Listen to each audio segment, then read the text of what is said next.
Mirip siapa? Ibu saya. Mirip bapa saya. Rasanya mirip ibu kerana dia cantik. Oh, wajah saya campuran ibu dan bapa saya. Susah dibezakan. Saya tak pasti kalau ia nasib baik tapi mirip ibu. Saya mirip kedua-duanya. Dia serupa bapanya. Orang kata ibu saya. Saya rasa bapa saya. Tak tahulah. Ramai orang kata saya mirip bapa saya. Dia tak mirip Saya sesiapa. tak rasa saya mirip kedua-duanya. Awak anak angkat. Mungkin postman.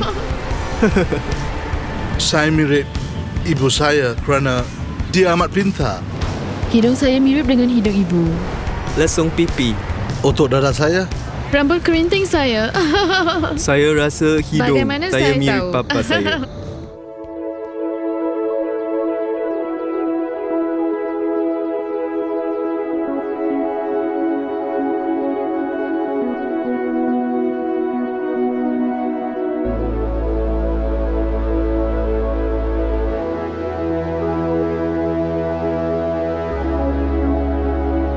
Orang menggambarkan perjalanan iman mereka dalam pelbagai cara. Yesus pernah bercakap dengan seorang pemimpin agama bernama Nikodemus dan berkata, "Saya berkata kepadamu, sesungguhnya jika seseorang tidak dilahirkan kembali, ia tak dapat melihat kerajaan Allah." Kata Nikodemus kepadanya, "Bagaimanakah mungkin seorang dilahirkan kalau ia sudah tua?" Jawab Yesus, "Saya berkata kepadamu, sesungguhnya jika seorang tidak dilahirkan dari air dan roh, ia tak dapat masuk ke dalam kerajaan Allah. Apa yang dilahirkan dari daging adalah daging, dan apa yang dilahirkan dari roh adalah roh. Janganlah engkau heran kerana saya berkata kepadamu, kamu harus dilahirkan kembali. Angin bertiup ke mana ia mau dan engkau mendengar bunyinya. Demikianlah halnya dengan tiap-tiap orang yang lahir dari roh. Ungkapan dilahirkan kembali sudah basi dan tidak mempunyai konotasi positif. Tapi Yesus ialah orang pertama yang menggunakan ungkapan itu. Maksud Yesus ialah sama seperti penyatuan lelaki dan perempuan, menghasilkan kelahiran fizikal. Begitu juga apabila roh Allah dan manusia bergabung, kelahiran rohani yang baru akan berlaku. Mereka memulakan kehidupan rohani yang baru. Yesus berkata, mengalami roh bagaikan dilahirkan kembali. Ia sebuah kelahiran baru yang mana semuanya menjadi hidup. Roh Kudus tidak mengubah apa-apa, namun mengubah semuanya. Dia tidak menambah apa-apa kepada semua yang dikatakan atau dimulakan oleh Yesus, tapi dia membuat semua yang Yesus kata dan lakukan hidup pada hari ini. Ialah tugas Roh Kudus. Dia menyempurnakan, merealisasikan dan mengulangi semula pekerjaan Yesus. Roh Kudus adalah suatu hubungan seorang insan. Ia kasih peribadi antara Allah Bapa dan Anak. Jika kasih manusia dapat mengubah kehidupan dua orang, bayangkan apa yang Roh lakukan. Dia kasih sayang yang menjadi insan apabila dia menjamah seseorang, apabila diterima, disambut. Tiada pengalaman yang lebih memuaskan daripada mengalami Roh Kudus.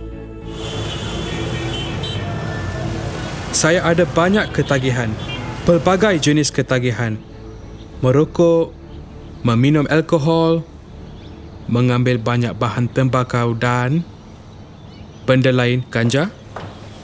Walaupun saya lakukan semua itu, saya rasa ada yang hilang dalam hidup saya. Pada suatu hari, pakcik saya berikan sebuah buku kerana dia tahu saya ulat buku. Buku itu agak baru, kulitnya cantik dan menarik bagi saya. Saya beritahu pakcik saya, "Okey, saya akan baca buku ini kerana ia cantik." Saya mula membaca dan mendapati ia sebuah Alkitab.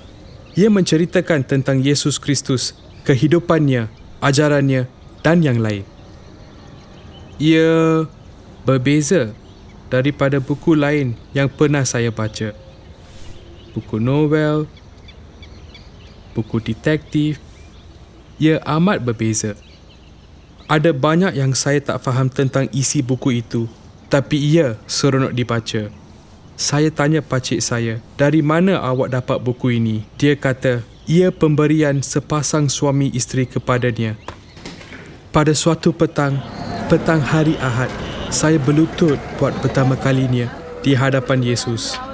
Saya berdoa, "Tuhan, Saya berdosa. Saya berdosa. Ampunilah saya.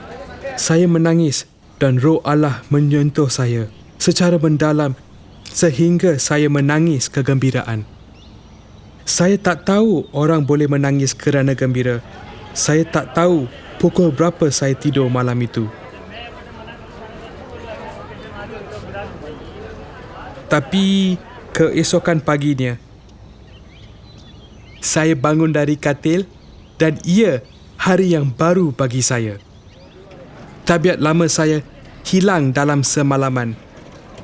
Allah mampu melakukan keajaiban ini kerana Dia lakukan bagi saya.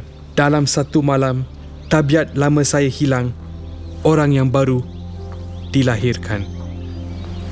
Semasa saya menjadi Kristian, saya fikir ini dia sudah selesai. Seseorang terpaksa jelaskan kepada saya bahawa ini adalah permulaannya. Seperti sewaktu bayi dilahirkan, ia bukanlah penghujung. Kelahiran bayi ialah detik yang menakjubkan. Tetapi kita tak kata inilah pengakhirannya. Ia satu permulaan hidup yang baru.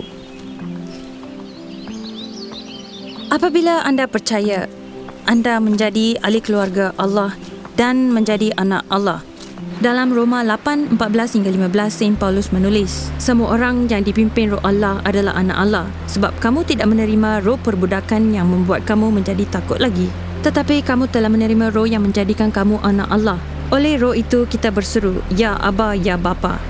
Paulus menulis berdasarkan budaya Roma. Pengambilan anak angkat ke keluarga Roma dianggap sebagai satu penghormatan. Paulus berkata secara rohani, melalui Roh Kudus, anda menjadi ahli keluarga Allah. Anda ialah anak Allah. Bukan sekadar anak, malah pewaris. Tiada status yang lebih tinggi. Seperti yang Paulus tulis dalam Roma 8:17. Dan jika kita adalah anak, maka kita juga adalah ahli waris. Maksudnya orang-orang yang berhak menerima janji-janji Allah yang akan menerimanya bersama-sama dengan Kristus. Iaitu jika kita menderita bersama-sama dengan Dia supaya kita juga dimuliakan bersama-sama dengan Dia. Jika kita mengaitkan diri dengan Kristus, maksudnya kita akan ditolak atau ditentang. Tapi ini tidak standing warisan yang kita akan terima. Tiada keselamatan lebih besar daripada menjadi pewaris Allah dan pewaris bersama Kristus. Roh Kudus bukan sahaja mengubah identiti kita. Dia juga memberikan hubungan paling intim dengan Bapa Syurgawi kita. Roma 8:15 diakhiri dengan, oleh itu, kita berseru, Ya Aba, Ya Bapa. Sewaktu mendengar Aba, anda mungkin fikirkan kumpulan pop Sweden. Ia adalah perkataan Aramia yang suka diterjemahkan.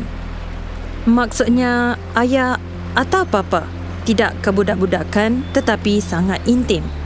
Ia tak pernah digunakan di Perjanjian Lama untuk menggambarkan hubungan kita dengan Allah, tetapi Yesus menggunakannya untuk menggambarkan hubungannya dengan Bapa.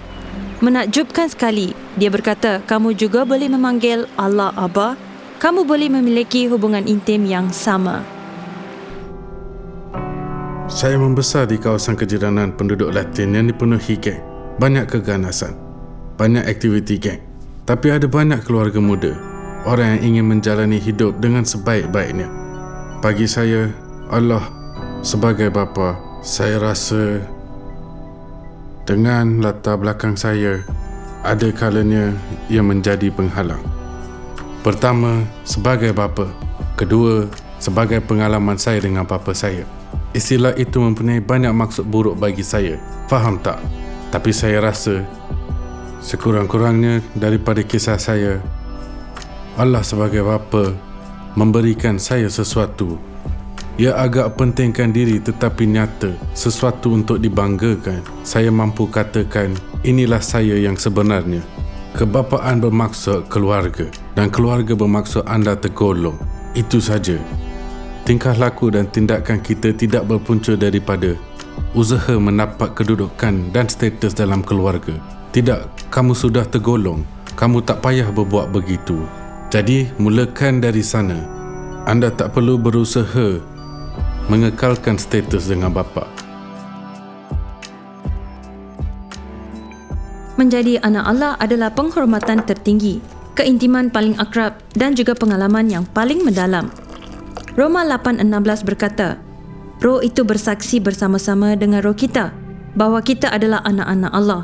Dan saya ingat lagi saat saya menyedari bahawa saya adalah anak Allah, buat pertama kalinya. Pada masa itu, saya terkial-kial mencari identiti. Saya merasa Allah menyatakan kasih-Nya kepada saya sebagai bapa. Pada waktu itulah, sebagai anaknya, saya sedar siapa diri saya. Ia bukan seperti saat inspirasi datang. Ia detik, saya tahu siapa saya dan ke manakah saya tergolong. Ia seperti kasih ibu bapa terhadap anak mereka. Ia lebih besar. Ia pengalaman paling dalam yang anda dapat alami. Mengetahui anda dikasihi oleh Bapa Syurgawi. Itulah yang dibawa oleh Roh Kudus, perasaan bahawa anda tergolong, bahawa anda sudah kembali ke rumah. Saya ada seorang kawan bernama Naomi yang mengawini Steve. Steve ialah seorang anak angkat. Kawan karib saya bernama Steve. Saya telah mengawininya. Dia seorang anak angkat. Dia amat menyayangi ibu bapa angkatnya dan mereka juga menyayanginya. Dia merasai rumah, kasih dan penerimaan pada zaman kanak-kanaknya. Beberapa tahun lalu, dia menulis surat kepada agensi anak angkatnya dan meminta mereka menyampaikan sepucuk surat kepada ibu kandungnya. Dia berkata, "Saya ingin katakan, awak lakukan hal yang tepat. Saya tahu awak enggan lepaskan saya. Awak mungkin tertanya-tanya di mana saya berada. Saya melalui hidup yang indah dan ingin berterima kasih atas apa yang awak telah lakukan. Pengangkatan sebenar adalah mengetahui anda diterima dan dikasihi, bahawa anda mempunyai rumah dan anda tergolong." Steve mengalami semua itu dalam keluarganya. Kadang-kadang dia lupa dia seorang anak angkat, walaupun ia ketara bagi kami. Roh Kudus bukan sahaja membuat kita selesa, tapi apabila kita meluangkan masa dalam hadirat Allah, Roh mengubah kita menyerupai Yesus. Pernahkah anda perasan semakin lama anda luangkan dengan seseorang, anda akan menjadi seperti mereka? Anda terikut-ikut kelakuan dan tabiat mereka. Paulus menulis, dan kita semua mencerminkan kemuliaan Tuhan dengan muka yang tidak berselubung. Dan kerana kemuliaan itu datangnya dari Tuhan yang adalah Roh, maka kita diubah menjadi serupa dengan gambarnya dalam kemuliaan yang semakin besar. Semasa menyerupai Yesus, Roh menanam sifat di dalam kita. Buah Roh ialah kasih, sukacita, damai sejahtera, kesabaran, kemurahan, kebaikan, kesetiaan, kelemah lembutan, penguasaan diri. Bukti Roh bekerja dalam hidup kita adalah kasih yang bertambah untuk Allah dan orang lain. Begitu juga sukacita. Sukacita berbeza daripada kegembiraan. Kita semua tidak dijaminkan kegembiraan sebagai orang Kristian kerana ada orang yang hidup dalam kesukaran dan kita semua mempunyai masalah. Tetapi perjanjian baru menjanjikan kita sukacita yang jauh lebih mendalam daripada kegembiraan. Selepas itu, kedamaian. Ia bukan kedamaian luaran tetapi kedamaian di tengah-tengah masalah dan kerisauan. Ia kedamaian yang melampaui segala akal. Roh Allah seakan-akan membawakan keserupaan keluarga. Sebagai anak Allah, kita berkongsi sifat-sifat Allah. Roh yang hidup di dalam kita membantu kita berkembang dalam hubungan dengan Allah dan menjadi rapat dengan Bapa di syurga. Efesus 2:18 mengatakan, oleh Dia, iaitu Yesus, kita kedua pihak dalam satu roh peroleh jalan masuk kepada Bapa.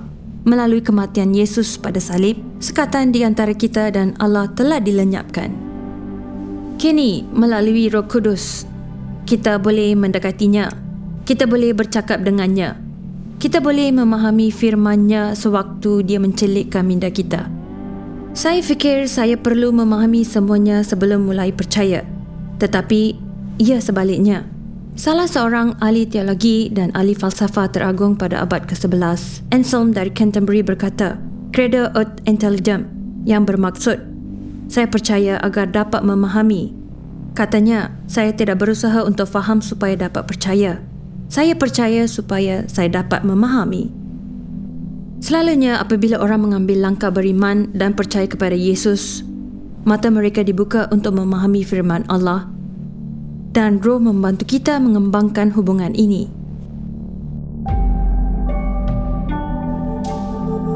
Keluarga saya amat aneh tetapi semua orang saling mengasihi. Itulah lumrahnya.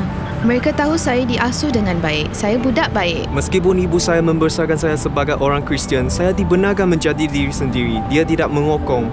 Hal terbaik. Mereka menghormati pendapat yang berbeza. Bapa saya masih membayar semuanya. Mereka menghargai perbuatan orang lain. Hal terbaik ialah kami mengharungi saat yang sukar bersama-sama. Tak kira betapa sukarnya. Tiada tekanan untuk berpura-pura. Roh Kudus membawa kesatuan dalam keluarga. Efesus 4 mengatakan, berusahalah memelihara kesatuan roh oleh ikatan damai sejahtera, satu tubuh dan satu roh. Sebagaimana kamu telah dipanggil kepada satu pengharapan yang terkandung dalam panggilanmu, satu Tuhan, satu iman, satu baptisan, satu Allah dan Bapa dari semua, Allah yang di atas semua dan oleh semua dan di dalam semua. Roh menyatukan hubungan dalam perkahwinan, keluarga dan persahabatan. Walaupun kesatuan tidak selalunya mudah, tapi Paulus menggalakkan kita berusaha. Kesatuan dalam gereja adalah amat penting, begitu juga kesatuan dalam gereja sejagat, Katolik dan Protestan, Ortodoks dan Pentekostal. Hal yang menyatukan jauh lebih penting daripada hal yang memisahkan kita. Apabila gereja berlainan bersatu, ia amat berkuasa.